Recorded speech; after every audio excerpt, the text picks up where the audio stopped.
Сәлем барлықтарыңызға, сіздердің сұрауларыңызбен тұздалған қиярды қалай жасалу жолын көрсетемін. Видеоның соңына дейін тамашалаңыздар. Алдымен огурциларымызды, яғни қиярымызды жақсылап езгілеп тұрып жуасыздар. Менде бір қолмен түсіріп жатқан соң анық түсіре алмай қалдым. Одан кейін жақсылап жуып болғаннан кейін 6-7 рет жуасыздар ғой. Мұздай суға кемінде 3-4 сағатқа осылай қалдырасыздар. Оған дейін біз керекті заттарын дайындап қоямыз. Бізге қант, тұз, қара бұршақ бұрышы, сарымсақ, уксус, мен 9% қолданамыз, лавр жапырағы, ащы бұрыш, хрен, укроп, шие жапырағы, енді оларды өз қалауыңыз бойынша қосасыздар. 3 сағатымыз өтті, енді огурциларды осындай бас жақтарын алып тастаймыз, алмасаңыздар да болады. Банка мен крышканы міндетті түрде қайнаған ыстық суға осылай қайнатып алыңыздар. Мен мантываркаға осылай бірден қайнатамын. Одан кейін бізге көп су керек. Кастрюляға да суды құйып қайнатып аласыздар. Енді стерильденген банкімізге міндетті түрде жоқ дегенде 15-20 минут тұруы керек. 15-20 минут өткеннен кейін банкілерімізді алып, алдымен осындай укроп, хрен бар ма, не бар, барлығын қоса бересіздер ғой. Енді көз мөлшерлеп саласыздар. Әркім өзінің қалау бойынша. Сарымсақты қостық, лавр жапырағы 3-4 емес, 2-3 штук қоссаңыздар да жетеді 2 литрлік банкіге. Одан кейін қиярларымызды осылай тұрғызып салсаңыздар, ішіне молырақ кетеді. Және де бос орны қалмайды. Осылай тұрғызып ретімен жақсылап салып шықтық. Тек қияр жапсаңыздар да болады. Біз асарти сияқты қылып арасына қызанақты да қосуды жөн көрдік. Біздің қызанағымыз осындай болса жақсы дәмді болып, және де бұл қызанақтар андай қатты болады ғой. Осы солен огурцымен прям күшті болады қысты күні. Сол үшін осы қатты түрін қолдансаңыздар өте жақсы. Осылай қызанақты бірақ достар қатты езіп тұрып салмаңыздар, өткені езіліп кетеді. Салып алғаннан соң міндетті түрде қайнап тұрған ыстық суды құясыздар. Суларыңыз міндетті түрде қайнап тұрған болуы керек. Осылай кезек-кезек құямыз, бірден құйып жібермеңіздер, сақтықта қорлық жоқ деді ғой. Сол үшін осылай құйып, стерильденген крышканы бетіне жауып, жоқ дегенде бір 15-20 минутқа осылай қалдырамыз. 25 минутқа қалдырсаңыздар да болады. Уақыт өтіп шығады. Енді біздің осы ішіндегі суын жақсылап төгіп тастайсыздар. Ешқандай су қалмау керек. Осылай төгіп тастадық. Енді осыда ішіндегілерін саламыз.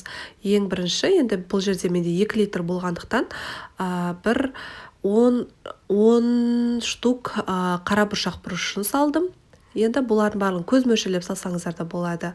Одан соң 2 литрлік банкіге 2 ас қасық тұз саламыз. 3 литрлік банк болса 3 ас қасық, 1 литрлік банк болса 1 ас қасық тұз саласыздар. Осылай салдық. Одан соң қант саламыз. 2 литрлік банкіге 1 толтыр бас қасық қант салдым.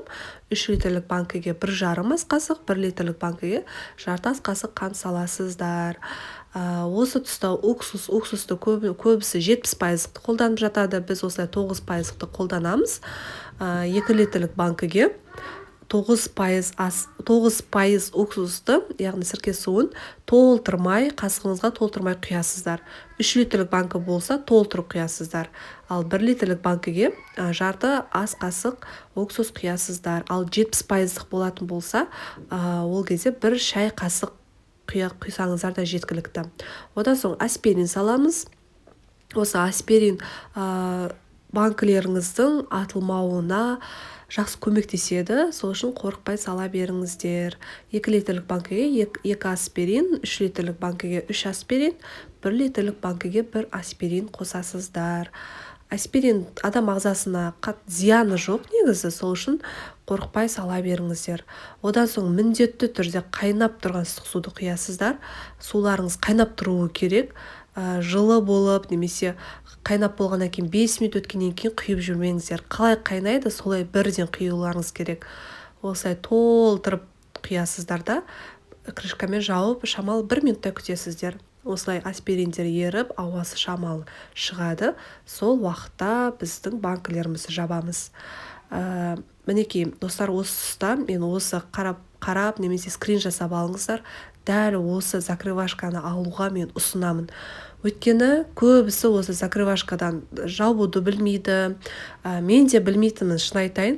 Осы қалай закрывашканы алдым, солай ешқандай банканың бәрін қазір өзім жауатын болдым. Алдын өзімнің мамам, яғни енем жауып, мен осылай банкілерді жасап берем, енем осы закрывашкамен жауып беретін. Қазір барлығын өзім істейтін болдым, өйткені мына закрывашка енді күшті болды ғой. Бізге шақ келмейтін, жыл сайын закрывашка алатын, сынып қалатын, дұрыс жабылмайтын. Сөйтіп базарда, Астанада тұратын болсаңыздар, Артемнан алдым.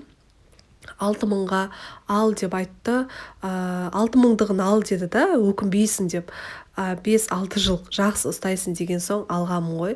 Шынымен өте жақсы екен, российский. Сол үшін осыны алсаңыздар, ешқандай қиындық тумайды ғой. Әйтпесем 2000-3000-ның да закрывашкалар тұрды, бірақ олар бұзылып қала бергендіктен осы түрін алдық, жақсысын.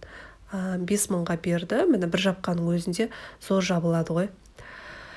Міне қараңыздар достар, осындай күшті болып шығады. Міндетті түрде барлық банкілер жауып алғаннан кейін салқын бөлмемізге төңкеріп, бетін осылай орап тастайсыздар. Осылай кемінде 2-3 күн тұрады. Біздің банкілеріміз жақсылап суиды.